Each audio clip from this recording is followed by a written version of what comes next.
Mis distinguidos y queridos amigos, seguidores del Centro de Innovación y Asistencia Agraria Campo Verde. El día de hoy vamos a desarrollar un curso muy importante como es Gestión, Manejo y Conservación de los Recursos Naturales para la Agricultura Sostenible, en virtud del cual vamos a solicitarle que compartan la transmisión a fin de que llegue a muchísimas más personas, de tal manera que podamos contribuir con el Fondo para la Escuela Agraria. Como siempre, este es un curso totalmente gratuito. Pueden conectarse y compartir en el momento. Muy bien, sin mayor preámbulos, vamos a pasar a desarrollar el tema de esta noche, que estará a cargo de mi persona. Yo soy Rasul Mijail Ramón y vamos a hablar sobre gestión, manejo y conservación de los recursos naturales. Y vamos a iniciar rápidamente hablando y definiendo qué son los recursos naturales. Obviamente debemos saber este concepto y debemos tenerlo claro a fin de comprender toda la dinámica del curso. Entonces diremos que los recursos naturales son aquellos elementos y materiales proporcionados por la naturaleza que los seres humanos utilizan. ¿Para qué? Para su subsistencia y desarrollo. Estos recursos obviamente son esenciales para nuestra vida, pues regulan el clima, proporcionan alimentos, medicinas, materias primas, etc. Y forman parte de la biodiversidad y permiten el desarrollo de actividades como la agricultura, minería y la pesca, ¿no? Entonces, existen diferentes tipos de recursos naturales, obviamente, y estos pues se van a dividir en dos grandes categorías. Pero antes de ello, vamos a hablar de la importancia de los recursos naturales. En primer término, tenemos la subsistencia, que consiste o nos proporcionan alimentos, agua, medicamentos, materias primas para la construcción, ropa, etc. Entonces, esta es su característica, es importante por esta característica, o sea, porque nos da subsistencia. Además, nos da desarrollo. Esto permite que la producción de bienes y servicios, la generación de energía, la construcción de infraestructura, etcétera, etcétera, se nos dé a través de esta característica de promoción del desarrollo. De igual manera, es sostenible, ya que es crucial utilizar los recursos naturales de manera responsable para asegurar su disponibilidad para las futuras generaciones. Entonces, la tierra nos proporciona todo lo que necesitamos, obviamente, pero para obtener alimentos y llevar una vida saludable en forma de recursos naturales. Dice, la FAO explica que la FAO es la Organización de las Naciones Unidas para la Alimentación y la Agricultura, como siempre un ente rector. Estos recursos son tierra, agua, animales y plantas. Eso es lo que nos dice también la FAO, ¿no? En un término resumido.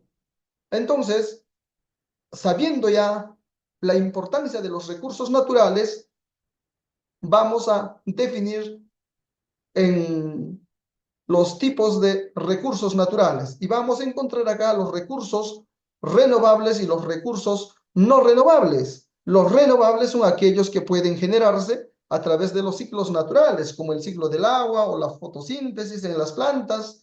Sin embargo, su explotación excesiva puede comprometer su reconstitución. Por ejemplo, la deforestación intensiva de bosques puede erosionar el suelo, alterar el ciclo del agua y producir cambios en el clima local. Entonces, no por ser recursos renovables, también pues podemos hacer uso y abuso de su manejo.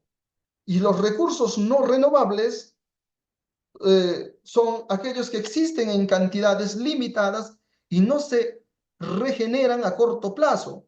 Esto es el caso de los combustibles fósiles, ¿no? Como el petróleo, el gas natural, el carbón, y ciertos minerales que una vez agotados no pueden reemplazarse fácilmente.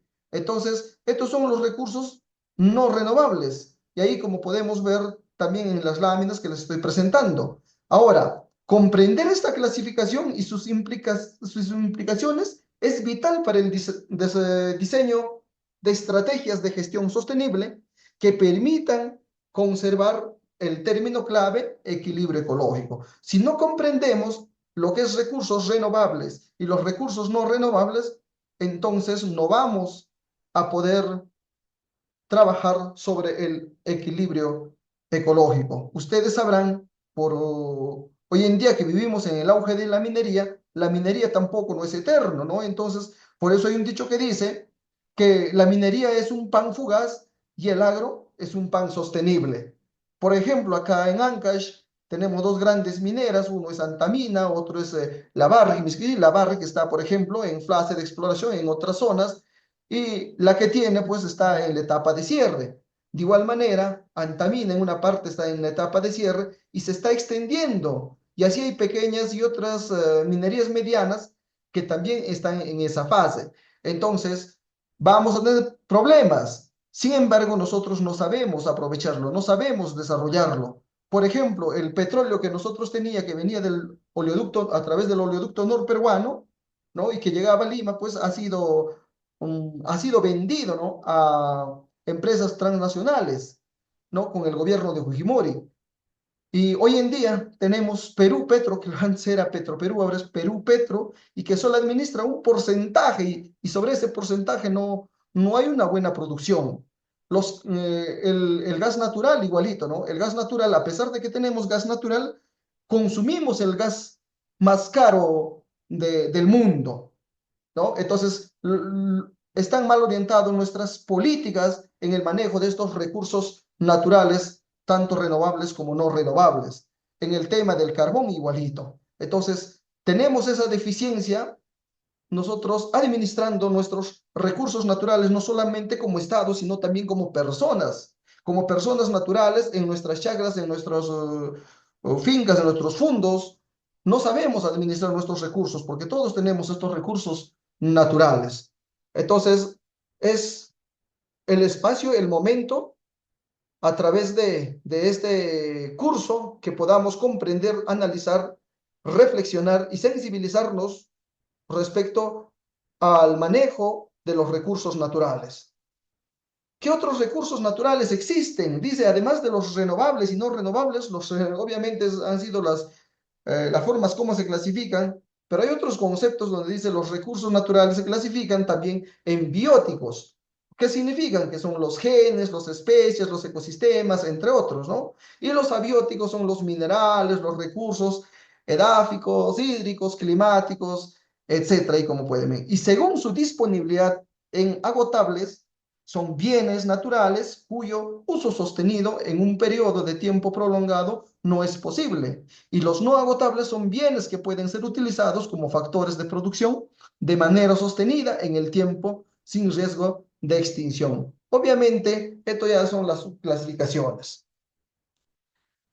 Sobre explotación de los recursos naturales, este es un término que tenemos que terminar por entender. ¿En qué consiste la sobreexplotación de los recursos naturales?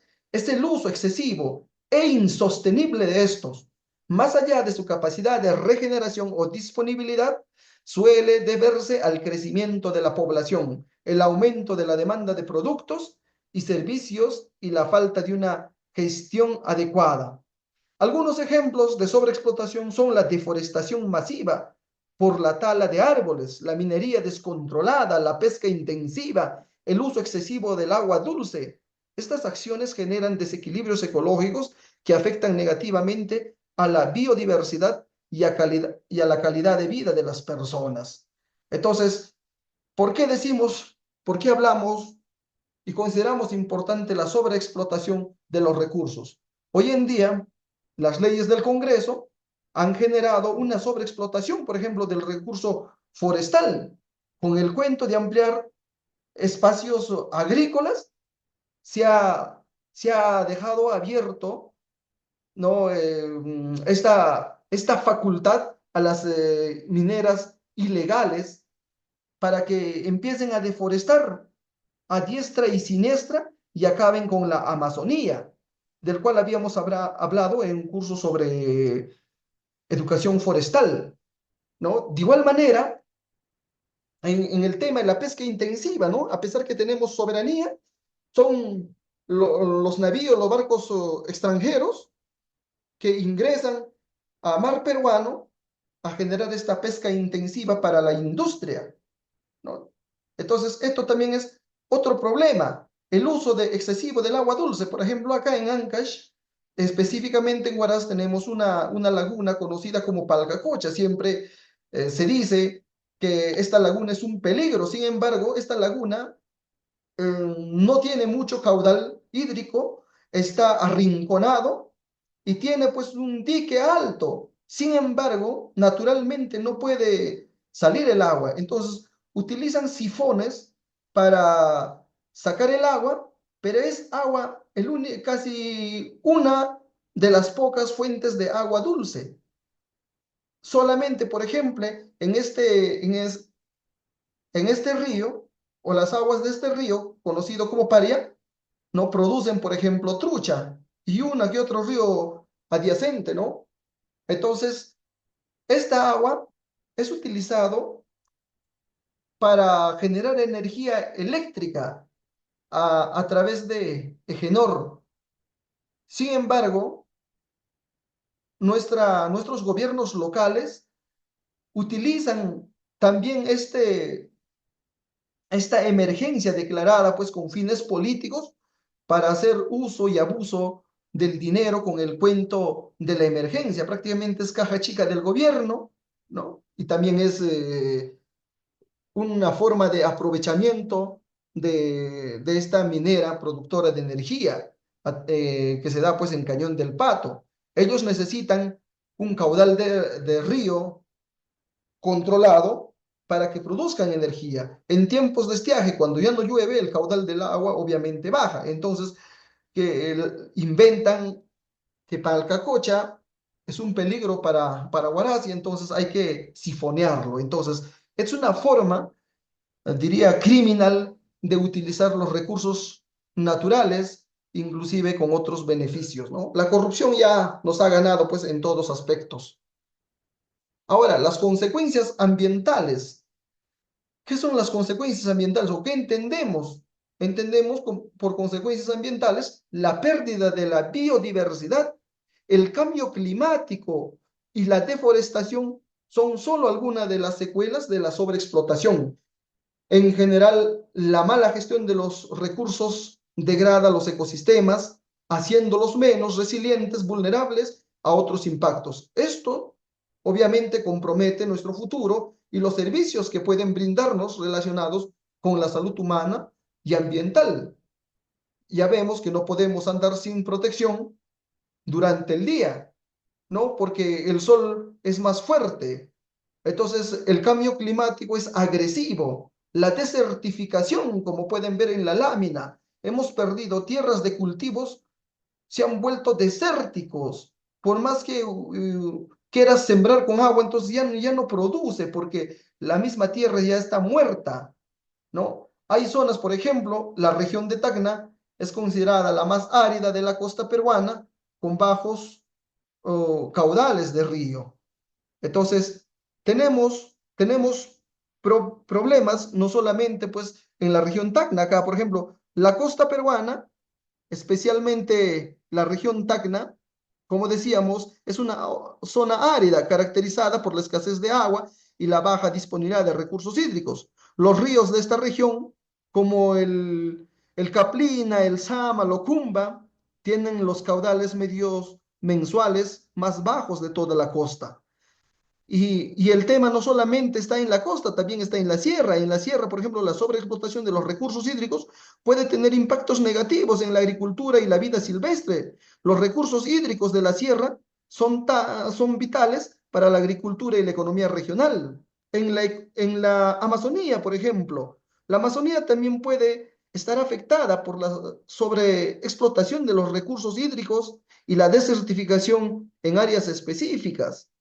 La zona de desertificación en algunas zonas del Perú, como Contumasá y San Miguel en Cajamarca, se ha observado un proceso severo de desertificación afectando la calidad del suelo y la disponibilidad de agua.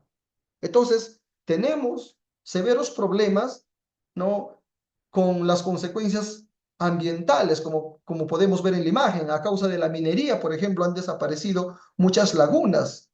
Y desde el gobierno, pues, se amenaza, por ejemplo, con este proyecto Tía María, por ejemplo, ¿no? Por la que nuestros comuneros, nuestros hermanos del campo, se oponen. Acá en Ancash, por ejemplo, donde nace el río Santa, está una laguna muy importante, ¿no? Entonces, allí, por ejemplo, hace unos 10 o 15 años atrás, una minera, Centauro, quería explotar mineral y quería desaparecer la laguna de Conococha.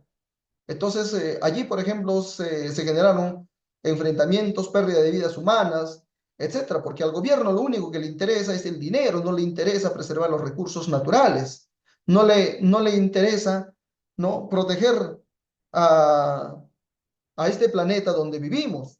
La explotación no controlada de los recursos naturales también tiene implicaciones económicas. La falta de ciertos recursos puede provocar aumentos en los precios de productos básicos y generar conflictos entre países o comunidades por el acceso a dichos recursos de lo que estamos hablando, ¿no?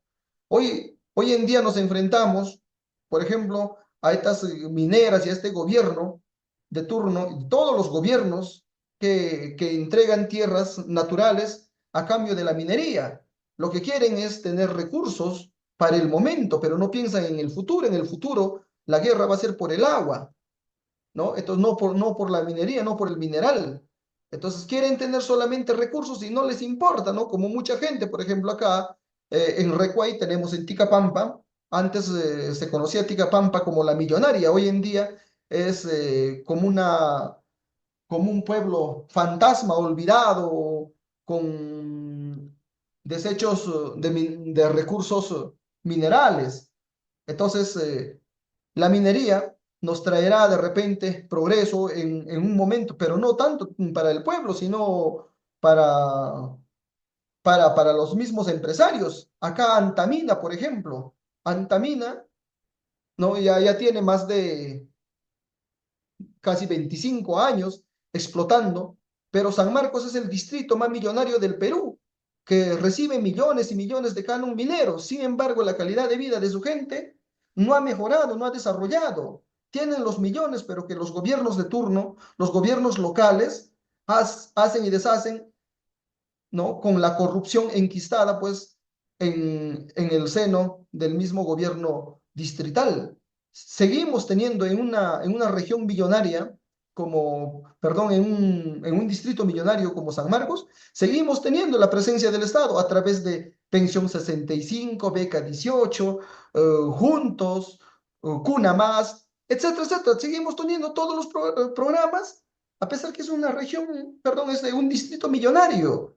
Entonces significa de que la minería pues no es sostenible. La minería no está dando resultados pues, pero en personas de repente que tienen la suerte de ser autoridades y que llevan para otro lado, ¿no?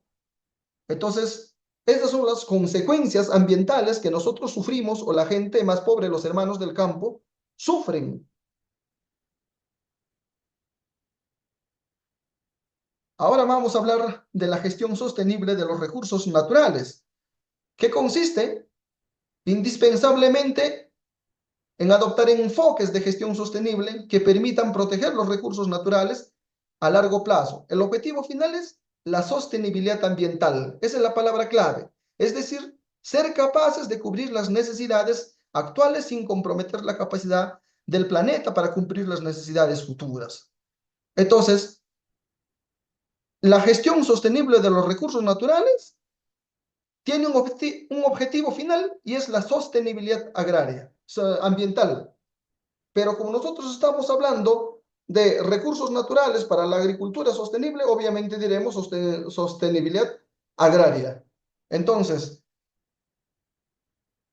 necesitamos reducir la producción y el consumo. Solo se conseguirá el bienestar de todas las personas y del planeta si reorientamos urgentemente el sistema económico hacia una economía que contemple los límites del planeta. Es preciso un cambio hacia el modelo más sostenible. La sobreexplotación, la sobreexplotación de los recursos obviamente tiene consecuencias, pero también tenemos que encontrarle soluciones. Los recursos del planeta son limitados y los seres humanos lo están esquilmando. Hemos terminado con el capital natural disponible para todo el año en poco más de 200 días. Por ejemplo, según el Fondo Mundial para la Naturaleza, el, el mundo se ha convertido en un mundo consumista. Consume sus productos, consume lo que tiene más rápido de lo planificado. Es decir, yo tengo, yo tengo recurso de 1.000 soles para el mes, pero los 1.000 soles se acabó solamente en 15 días. ¿Y los 15 días qué hago? O compro víveres para una semana, pero en 3 días lo consumo. Entonces somos un mundo muy consumista. Por eso dice que en el año 2003 han hecho unos estudios y han determinado pues que, que hay países que consumen más rápido que otros.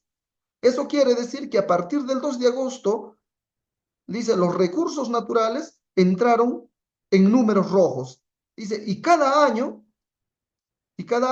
la fecha en la que entramos en déficit ecológico, déficit, o sea, salimos debiendo, el overshot day o el día del sobregiro o la sobrecapacidad de la Tierra llega antes. A este ritmo, los seres humanos necesitarían pues 175 planetas para satisfacer sus demandas, ¿no? Para satisfacer eh, la necesidad. Entonces necesitamos mayores recursos. Vivimos como si tuviéramos casi 2 planetas Tierra a nuestra disposición. Entonces, extraer estos recursos conlleva un impacto en el medio ambiente y la salud de las personas y su consumo se asocia además con la generación de residuos. Una situación que demuestra también, amigos de la Tierra, es que en una web de sobreconsumismo o sobreconsumo, la organización apunta a esta como la verdadera causa de la presente crisis climática. Y más adelante vamos a hablar específicamente de este tema, ¿no? ¿Quién es el país que mayormente pues consume? Entonces, tenemos ciertos problemas por allí, ¿no? Vamos a hablar de igual manera de tecnologías y prácticas innovadoras. Innovaciones como la producción de energía renovable mediante distintos tipos de biomasa, el urbanismo sostenible o la agricultura de precisión permiten optimizar el uso de los recursos y reducir el impacto ambiental. Asimismo, el reciclaje y la economía circular son prácticas que buscan reutilizar materiales y reducir el desperdicio, contribuyendo a una menor presión sobre los recursos naturales. Para ello, pues, se propone, entre otras medidas, disminuir el uso de materiales primas, combatiendo la obsolencia programada de los productos y promoviendo en su lugar la alargacencia y priorizar la prevención en la generación de residuos y su toxicidad, la reutilización y en última instancia, pues, entraría el reciclaje, ¿no? Entonces, los productos que nosotros compramos hoy en día, pues, son totalmente descartables. Entonces, ¿qué significa eso? De que tenemos que disminuir el uso de materias primas para combatir la obsolencia. Por ejemplo, los productos chinos que vienen son prácticamente descartables. Los autos ya son descartables, no son como los autos antiguos. Entonces, tenemos que empezar a combatir la obsolencia. Hoy en día, pues todas las fábricas empiezan a vender productos que ya no duran. Por ejemplo, los teléfonos celulares y más de 2 años ya no duran, empieza a fallar, ya no sirve la batería. se quiebra la pantalla y por más que tú le cambias, ya no funciona igual, entonces ya se convierte en algo obsoleto. Entonces lo hacen con el fin de seguir produciendo y seguir vendiendo. Ese es el lado por la que ellos ven. Pero por el lado del medio ambiente, esto genera pues perjuicio. Entonces tenemos que trabajar sobre o promover en su lugar pues la alargacencia, que significa que debemos darle mayor tiempo útil de vida a cada producto que fabriquemos o acostumbrémonos a comprar por lo menos productos que duren mayor tiempo, de tal manera que no hagamos basura. Por ejemplo, tenemos los tubos, en los tubos no hagamos basura, empecemos a reutilizar, pero ya no será como tubos, sino como macetas para plantar eh, plantitas, para plantar pues hierbas medicinales, para plantar flores, inclusive colgantes utilizando las paredes, ¿no? Entonces, antes se hablaba, por ejemplo, de las tres R's. Ahora ya no solamente tenemos que hablar de las tres R's, sino ya de por lo menos seis, siete R's, ¿no? Rechaza, reduce, repara, reutiliza, recicla, reincorpora, resiste.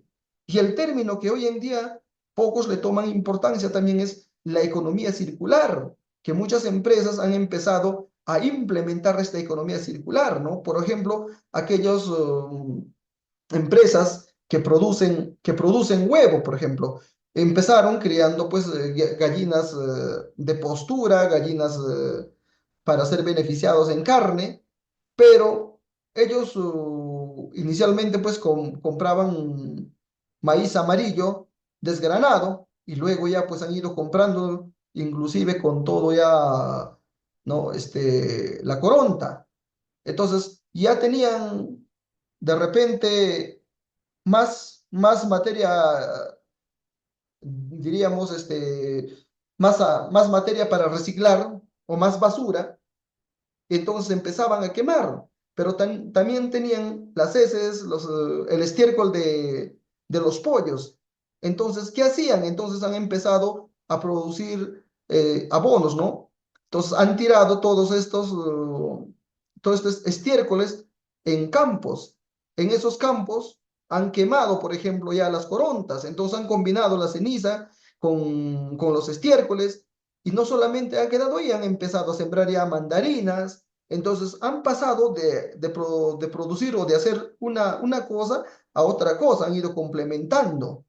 Entonces, a eso se refiere la economía circular, que una cosa te tiene que servir para otra cosa, es como un círculo, ¿no? Es un círculo económico, de eso vamos a hablar más adelante.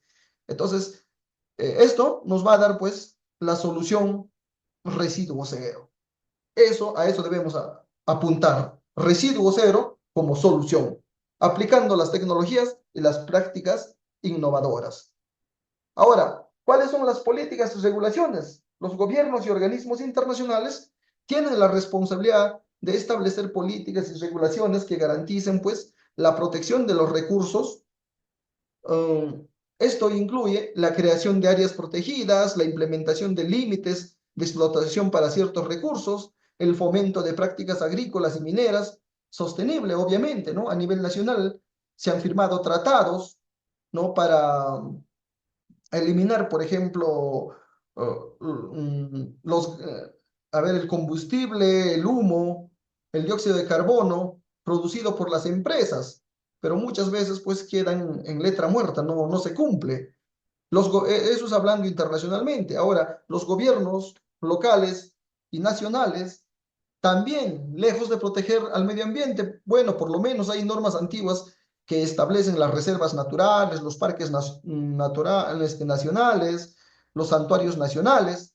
Sin embargo, estas también ya se ven mm, ya se ven pues inclusive apeligradas debido a que la gente ya no respeta, la minería ilegal está en todas las reservas naturales, están en los parques nacionales, en los santuarios, o sea, ya no se respeta, porque el mismo gobierno ha generado normas a favor del crimen. Lejos de proteger los recursos naturales, lo único que hace es saquear.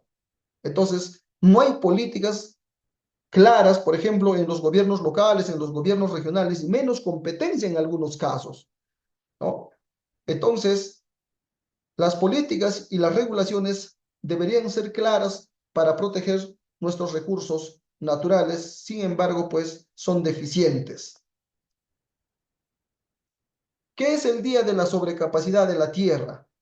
Hablábamos del Jahr Overshoot-Day, que en español significa pues el día del sobregiro de la Tierra o el día de la sobrecapacidad de la Tierra.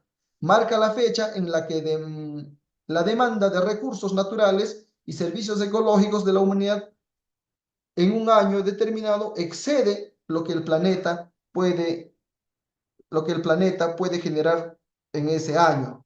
Entonces, el día del sobregiro de la Tierra es muy importante. Por ejemplo, debemos entender qué país es el que más consume acorde al día del sobregiro de la Tierra, ¿no? Entonces, aquí estamos viendo, por ejemplo, en las imágenes, estamos viendo el reloj, mira, ve, en el 2024 hay un reloj que nos demuestra que ya se consumió, mira, ya se consumió más de la mitad. Y acá se ve un mundo exprimiéndose. El país con mayor consumo en relación con el día del sobregiro de la Tierra es Qatar, por ejemplo, seguido de Estados Unidos y luego de otros países ricos. El día del sobregiro de la Tierra indica el día en que la demanda de la humanidad por recursos y servicios de la naturaleza ha sobrepasado lo que el planeta puede regenerar en un año. Qatar, por ejemplo, demanda 9 veces más recursos de los que su territorio puede generar, ¿no? Entonces, esto es un problema grande. En resumen, el día del sobregiro de la Tierra nos advierte que la humanidad está consumiendo más recursos de lo que la Tierra puede generar y que los países ricos suelen ser los más que contribuyen a este problema, ¿no? Entonces, el país con mayor huella ecológica per cápita, consumiendo 9 veces más recursos que los territorios puede generar, es Qatar, pues obviamente. Le sigue Estados Unidos, demanda 5 veces más recursos que los que su territorio puede generar. Luego, dentro de los países ricos está, pues, generalmente tienen una mayor huella ecológica debido a su mayor consumo de bienes y servicios, incluyendo energía, alimento y recursos naturales. Y de los países en desarrollo, algunos países en desarrollo también pueden tener una huella ecológica alta, especialmente si tiene una gran población y un consumo relativamente alto de recursos, ¿no? Entonces, estamos en ese nivel de consumo, estamos en ese nivel de consumo como país, ¿no? Como, como estos países consumen más y el Perú no se queda atrás, ¿no? El Perú tampoco no se queda atrás. Por ejemplo, este 1 de agosto del 2024 dice acá un artículo, se cumple el día del sobregiro ecológico de la Tierra, que marca la fecha en que los recursos y servicios ecológicos que la humanidad necesita para cubrir sus necesidades de producción y subsistencia en un año determinado exceden lo que la Tierra puede generar en ese año.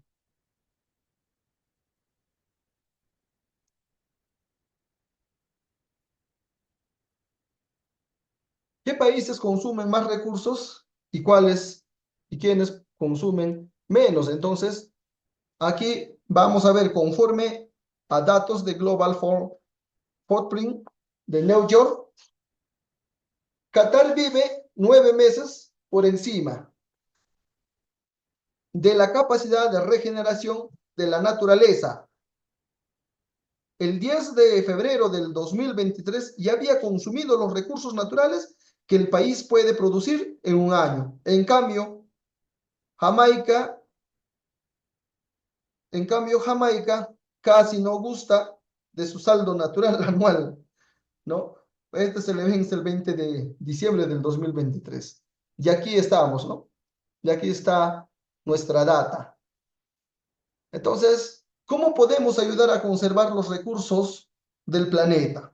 Acciones individuales muy sencillas como evitar caer en el consumismo y comprar únicamente aquello que de verdad necesitamos. Luchar contra la obsolescencia, reparando y reutilizando los productos. Acabar con el desperdicio de alimentos en el hogar. Dios mío, esto es lo que más se produce. Por eso dice, necesitamos de acciones individuales, no necesitamos de acciones del gobierno, de acciones de un alcalde, de un gobernador, de una entidad. Acciones personales de cada uno de nosotros, ¿no? De no caer, pues, al consumismo. Hoy ya tenemos plata, queremos comprar de todo, compramos, hasta cosas chatarras. Entonces, ya no estamos promoviendo, reutilizar nuestros productos. Por ejemplo, cada vez que llegue el año escolar, a pesar que la mochila está bien, nos vamos de compra y traemos otras mochilas, pudiendo utilizar esas mochilas, ¿no? Que solamente de repente están un poco viejitas. O sea, no queremos reutilizar, no queremos mejorar, sino queremos lucir bien y compramos pues cosas prácticamente descartables. Entonces, reducir nuestro uso de agua o de energía, coger menos el coche, pueden ayudar a revertir esta situación. Mucha gente, inclusive cuando se está duchando, no deja prendido el agua todo el tiempo, a pesar de que está jabonándose, se está sobando, qué sé yo, entonces deja caer el agua. De repente algunos evitan por las altas tarifas ya de cobro que generan pues las empresas prestadoras de este servicio. En el tema de energía igual, en el tema del coche igual, ¿no? A todos lados nos queremos ir con taxi, a todos lados nos queremos mover con nuestro coche. Entonces, son situaciones que prácticamente ayudan pues al consumismo y estos al consumirse pues prácticamente no conservamos los recursos del planeta. En definitiva, tratar de vivir de una forma más sostenible, como dicen desde el Fondo Mundial para la Naturaleza, no te dejes paralizar por las malas noticias y la ecoansiedad. Podemos hacer algo, estamos a tiempo de cambiar las cosas. Y ahora me dicen que, profesor, qué es la ecoansiedad? ¿No? Es la preocupación o la angustia que una persona siente ante la degradación del medio ambiente y las consecuencias del cambio climático. A mí me ha pasado, no sé si a ustedes. Uno se preocupa qué va a pasar en los siguientes años cuando ya no hay agua. Por ejemplo, yo en mi chacra tenía pues manantiales de agua que hace unos años atrás ha empezado a desaparecer, ¿no? Entonces ya no vamos a tener el agua que creíamos que nos iba a durar para siempre y de que teníamos las reservas. En algunos casos se han construido, por ejemplo, proyectos de agua potable, de repente partiendo de ojos de agua, de manantiales de agua. Sin embargo, 2, 3, 4 años estos recursos se han acabado, entonces la gente se ha quedado con las tuberías instaladas en los ojos de agua, en los manantiales, pero ya no había agua, entonces están modificando esos proyectos para buscando ojos de aguas, y si encuentran ojos de aguas, también no son aptos para consumo humano, entonces no hay agua dulce. Entonces eso pasa porque nosotros no sabemos conservar los recursos del planeta, que a todos nos afecta, no solamente afecta a la gente que vive en el campo, peor en la ciudad, acá en la misma sierra, sufrimos de estos recursos. Como les decía, tenemos acá en Huaraz ríos, algunos ríos con agua dulce, sin embargo, lejos de reservarlo, lejos de construir represas para el consumo humano, solamente lo estamos desaguando y enviándoselo a Egenor para que produzca energía eléctrica, porque creo que más vivimos de energía eléctrica porque todos andamos pegados al celular y cuando no hay agua, estamos consumiendo agua embotellada, que dicho sea de paso también es malo para la salud. Ya hay investigaciones de algunas universidades han señalado que se encuentran partículas en estas aguas envasadas, producto del mismo envase. Entonces, tenemos que dejar de comernos el mundo. Tenemos que dejar de comprar cosas chatarras porque luego hacemos basura, ¿no? Y lejos de caer a la ecoansiedad, ¿no? Debemos hacer algo, por lo menos en nuestra parcela, por lo menos en nuestra chacra, por lo menos en nuestra localidad, por lo menos en nuestra casa. Todos tenemos el deber porque son acciones individuales sencillas como evitar irse de compras, irse de shopping y no solamente pues traer en una bolsa un costalcito. Para cada producto, para un calzoncillo, una bolsa encima. No, como ya la bolsa es dañina, mejor traemos con bolsitas de cartón, pero el cartón ¿de dónde sale? Sale de la madera, ¿no? Entonces, son cositas como estas que debemos dejar de hacer. Ahora, ¿cuál es el papel del profesional en ciencias ambientales? ¿Por qué se deben estudiar las energías renovables y otras soluciones? Porque solo un profesional en ciencias ambientales es capaz de diseñar medidas sostenibles y promover cambios en la sociedad para un uso responsable de los recursos. Estos profesionales analizan cómo afectan las actividades humanas a la naturaleza. Su relevancia radica en la necesidad de respuestas para preservar los recursos naturales y garantizar un desarrollo sostenible. La educación, la innovación tecnológica y el compromiso político aseguran que las generaciones futuras disfruten de los mismos recursos que hoy sustentan nuestra vida en el planeta, porque si hoy no los vamos a consumir todos, si hoy vamos a acabar, ¿de qué van a vivir nuestros hijos, nuestros nietos, los hijos de nuestros hijos, los hijos de nuestros nietos? ¿De qué? ¿No? Entonces, dejemos de ser un país consumista y aquí es donde deben entrar a tallar los profesionales especialistas para orientarnos, para generar educación, y este es un espacio también para eso que hemos diseñado a través del Centro de Innovación y Asistencia Agraria Campo Verde, para promover el cuidado de la naturaleza, el cuidado del planeta, para hacer el uso eficiente y racional de los recursos naturales en todos los aspectos. Entonces, tenemos que reflexionar sobre estos aspectos, ¿no? Por ejemplo, ahí tenemos paneles solares. Los paneles solares tenemos que utilizarlo también en la agricultura del que vamos a hablar. ¿Qué aspectos deben comprender o se debe comprender sobre los recursos naturales? Los conceptos básicos, definición de recursos naturales, tipos de recursos del que ya hemos hablado, renovables, no renovables, bióticos, abióticos, y su importancia para la vida y la economía. Debemos comprenderlo, debemos manejar esos conceptos básicos. La gestión sostenible son términos que tenemos que tenerlo presente porque representan los principios de gestión sostenible de los recursos naturales, incluyendo la conservación, el uso racional y la protección de los ecosistemas. La problemática ambiental, que no son otra cosa que el análisis de la problemática ambiental relacionada con los recursos naturales, incluyendo la contaminación, la deforestación, el cambio climático. El año pasado se han registrado cientos de incendios forestales, ¿no? Que que han degenerado nuestros recursos, que han acabado con la vida humana, con la vida silvestre. Entonces, esas actitudes tenemos que deponer. Los conflictos sociales, es el estudio de los conflictos sociales relacionados con la gestión de los recursos naturales, incluyendo la extracción minera, la agricultura, la pesca. Eso vemos a diario, enfrentamientos de los pueblos con las mineras, pequeñas minerías, gran minería como Antamina.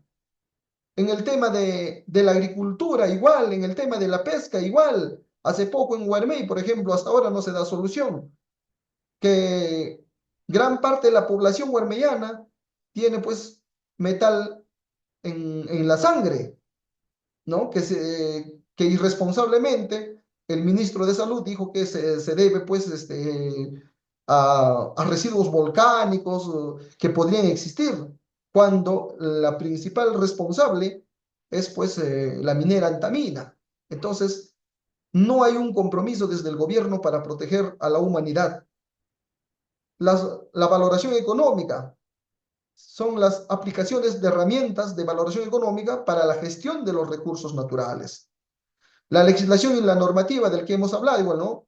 Que trata de la revisión de la legislación y la normativa vigente en materia de recursos naturales y lejos de proteger, como le digo, dan carta abierta para la organización criminal que más busca el oro y la tala ilegal.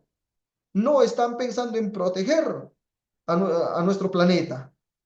Entonces, como ellos tienen dinero de pronto, creen que no van a llegar al campo y todo lo van a comprar. Pero ¿qué van a comprar en el futuro si ya no vamos a tener nada? ¿Qué van a comer? Y si van a empezar a comer, comeremos pues los productos, no, productos chatarras, que al final, más rápido que apurado, va a terminar con nuestra vida.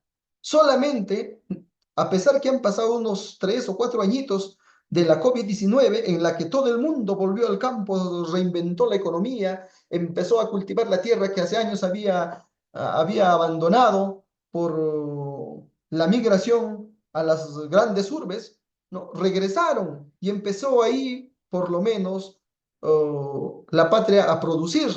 La gente empezó nuevamente a llegar al campo. Sin embargo, hoy nuevamente hemos regresado pues a las grandes urbes, a la contaminación, a generar más basura, más consumismo. No hemos aprendido nada de la COVID-19. En el momento, como siempre, suplicamos, lloramos, nos arrepentimos, pero luego dejamos de lado. ¿Qué son los recursos naturales? ¿Son vitales para la agricultura? Obviamente, ¿no? El suelo es esencial para la producción de alimentos, pero su degradación es una amenaza creciente debido a prácticas insostenibles. El agua es necesaria para la hidratación de los cultivos, especialmente en áreas con poca lluvia, y su gestión sostenible es crucial, obviamente. La agrobiodiversidad también juega un papel importante en la sostenibilidad agrícola, promoviendo la interacción de cultivos y animales para un mejor para un manejo eficiente de los recursos.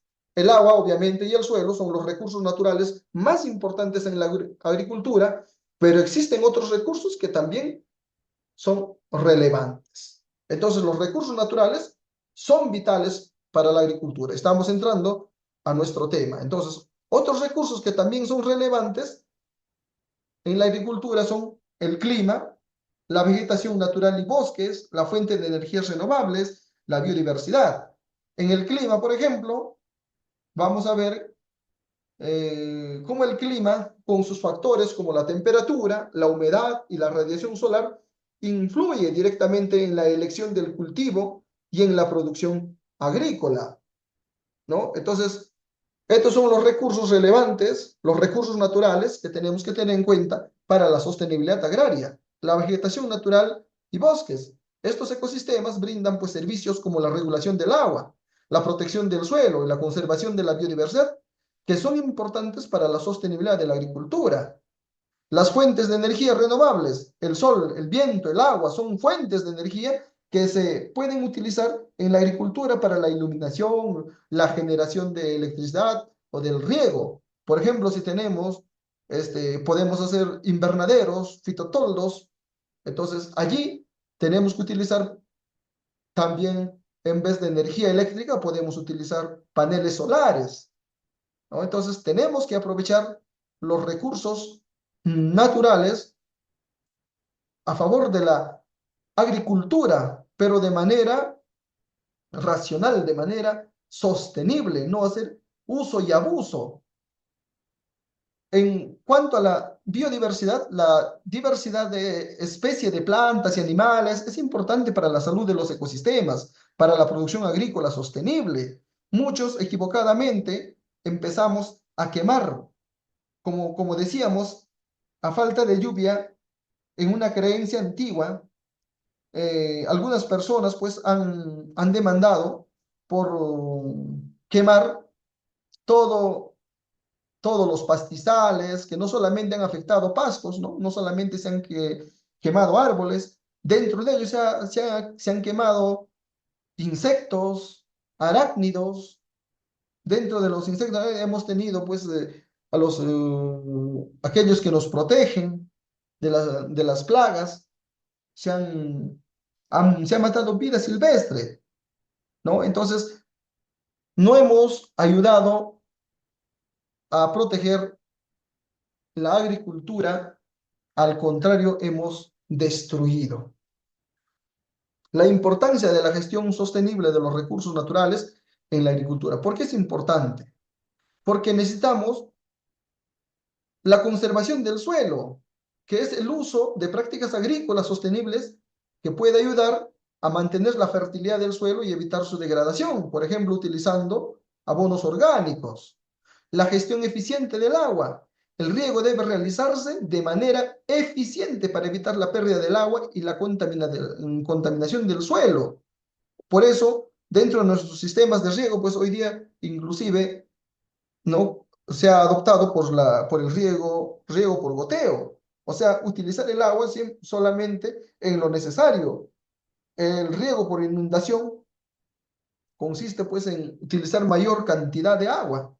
Entonces, frente a ello, se han adoptado otras tecnologías. Ahora, la preservación de la biodiversidad. La conservación de la biodiversidad es importante para la salud de los ecosistemas y para la producción agrícola sostenible. Entonces, tenemos que tener en cuenta este punto también, la preservación de la biodiversidad.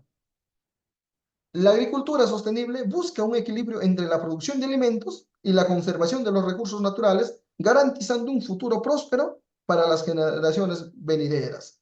Entonces, esta idea clave tenemos que tenerlo presente. La conservación de los recursos naturales en la agricultura implica prácticas que buscan el uso sostenible, responsable de los recursos del suelo, agua, biodiversidad, energía, con el objetivo de asegurar la producción agrícola a largo plazo y preservar la salud de los ecosistemas.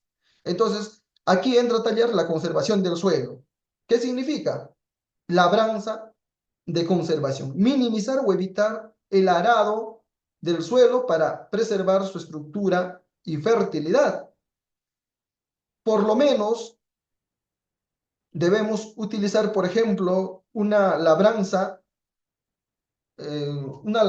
racional, responsable, utilizando, por ejemplo, los arados, utilizando la mano del hombre, pero cuando se utilizan los tractores, cuando se utilizan maquinarias pesadas, entonces la tierra pues se vuelve pobre, se empieza a destruir. La cobertura del suelo, mantener una cobertura permanente del suelo con cultivos de cobertura o residuos vegetales para protegerlo de la erosión, mejorar la infiltración del agua y la retención de la humedad.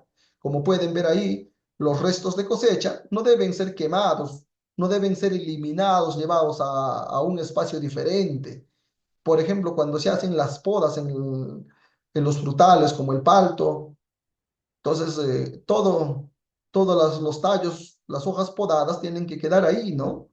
Debajo, debajo de la copa, protegiendo la raíz para hacer que esa zona, en primer lugar, se conserve húmedo y a la vez sea un colchón. Ustedes han visto en la Amazonía, los bosques, nadie nadie los riega, nadie los alimenta, nadie los nutre, nadie los fertiliza.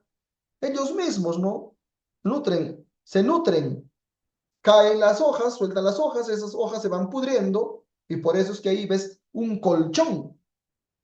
Sobre ese colchón hay humedad y esa es la forma sabia de la naturaleza, cómo, cómo se alimenta, cómo se conserva. El otro es la rotación de los cultivos. Sembrar diferentes cultivos en consecuencia para mejorar la fertilidad del suelo, controlar las plagas y enfermedades y aumentar la biodiversidad. Si toda la vida vamos a sembrar papa en una parcela, vamos a tener poca producción y mayor incidencia de plagas, porque es el lugar donde está la papa, ¿no?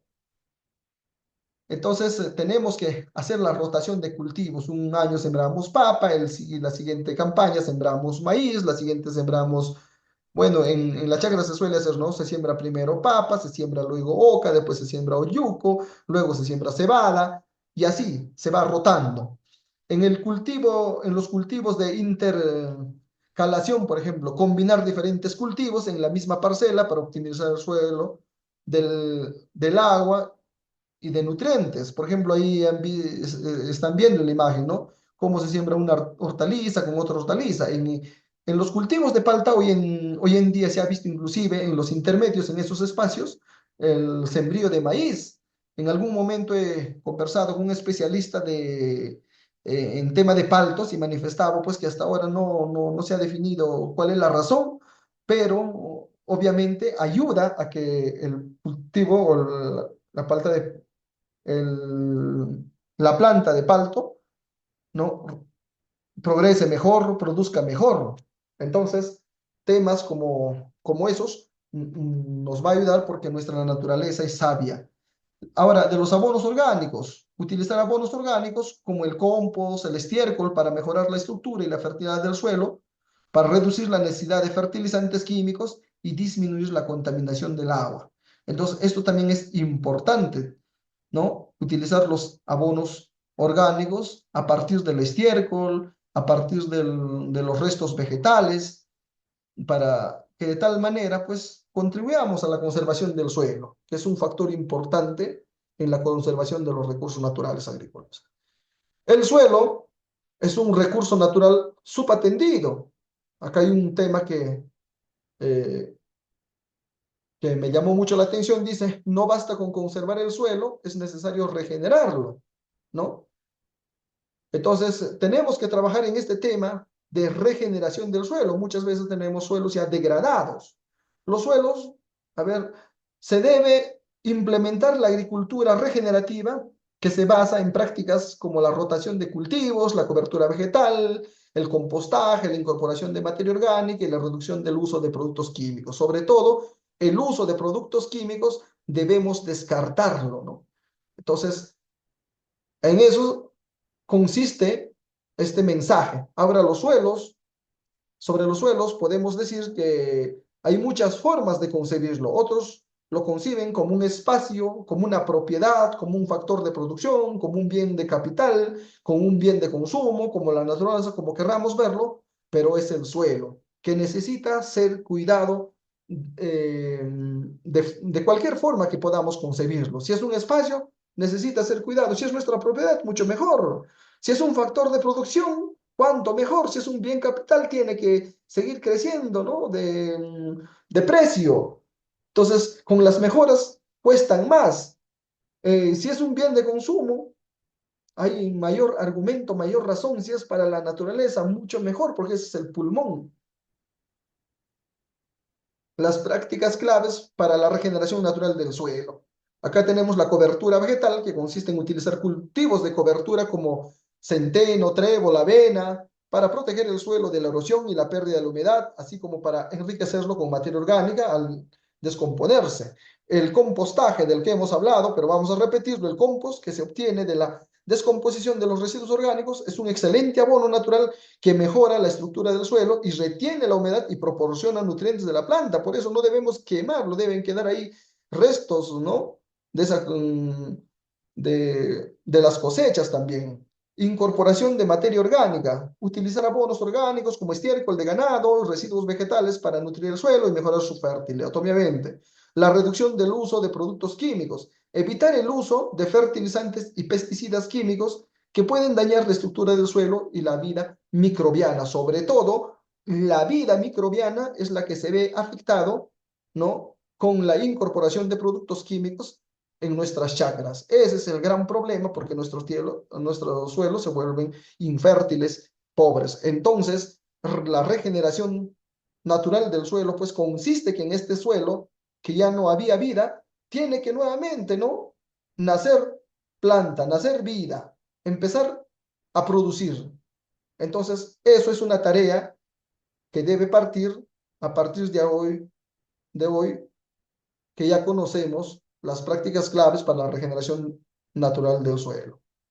Las prácticas, dentro de esas prácticas claves, también están la rotación del cultivo, del que hemos hablado, los sistemas agroforestales, que consisten en combinar cultivos y árboles en la misma área, pero para mejorar la biodiversidad, proteger el suelo de la erosión y mejorar la fertilidad. Pero tenemos que saber identificar qué tipo de plantas ornamentales vamos a sembrar. No podemos sembrar en el medio de la chacra, pues un eucalipto, ¿no? Entonces, eso podemos llevarlo de repente como, a ver, sobre la orilla de los ríos para proteger de la erosión, para que protejan, pero no podemos llevarlo a un costado o al medio de las chacras. Podemos utilizar otras especies para proteger, por ejemplo, el aliso, podemos utilizar el quenual, podemos utilizar el colle. Entonces, hay un montón de plantas que podemos utilizar. El uso de pasturas permite que los animales pasteen los cultivos para que sus excrementos nutran el suelo y mejoren su estructura. Por eso es que hay algunos lugares donde siembran alfalfa para el pastoreo de vacunos, pero evitan, por ejemplo, el pastoreo de ovinos, porque el ovino jala, el ovino no corta. El ovino suele jalar con raíz y todo cuando siembra sobre todo gramíneas, ¿no? Entonces, tenemos que saber qué tipo de animal vamos a introducir también a estos pastos. Abolir prácticas que degraden el suelo, como evitar prácticas como el arado profundo, ya hemos dicho, la agricultura intensiva y la deforestación que pueden provocar la erosión y la degradación del suelo. Entonces, es todo un arte hacer estas labores culturales que nos van a ayudar a regenerar nuestro suelo naturalmente, y esto está en la capacidad de todos nosotros. Nada es difícil, nada es del otro mundo. Los beneficios de la regeneración natural del suelo: mejora la estructura de nuestro suelo, lo que aumenta su capacidad para retener agua y nutrientes, obviamente. Incrementa también la fertilidad de nuestro suelo, lo que permite obtener cosechas más abundantes y saludables. Reduce la contaminación del suelo y el agua, ya que se evita el uso de productos químicos. Mejora la diversidad del suelo, lo que contribuye a la salud del ecosistema. Ayuda a mitigar el cambio climático, por supuesto, ya que el suelo sano puede capturar carbono de la atmósfera. Entonces, mira, ¿qué beneficios tenemos con solamente cuidar nuestros recursos naturales basados a la agricultura para hacerlo sostenible? La pérdida de la vegetación natural. Mira, acá hay algún dato. En Perú se ha registrado una pérdida del 4% de la superficie cubierta por vegetación natural, equivalente a 4,1 millones de hectáreas. Esta pérdida incluye ecosistemas como bosques, matorrales, herbazales y manglares, del que hablábamos, como la actividad ilegal daña de esta forma, ¿no? Contamina de esta forma. Y aquí están los datos. Entre 1985 y 2002, la superficie cubierta por vegetación forestal nativa se redujo un 4%, que era el 3,6 millones de hectáreas. La pérdida neta de bosques fue de 2,8 millones de hectáreas, o sea, el del 3,8%. En el 2001 a 2023, el Perú perdió 4,8 millones de hectáreas de cobertura arbórea, lo que equivale a una disminución del 5,2% de la cobertura arbórea desde el 2000. La Amazonía es la región más afectada, con una pérdida de 3.053.654 hectáreas entre 2004 y 2023.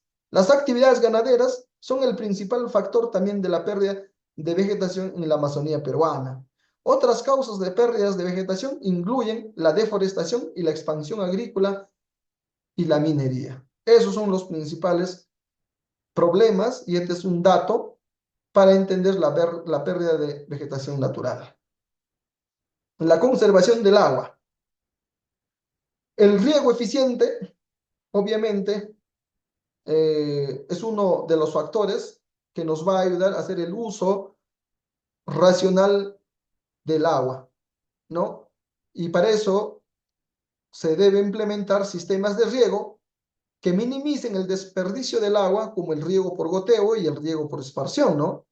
En los frutales, por ejemplo, se utiliza riego por goteo. En algunas hortalizas también la gente utiliza ya eso, ¿no? Sobre todo en los lugares donde no hay agua.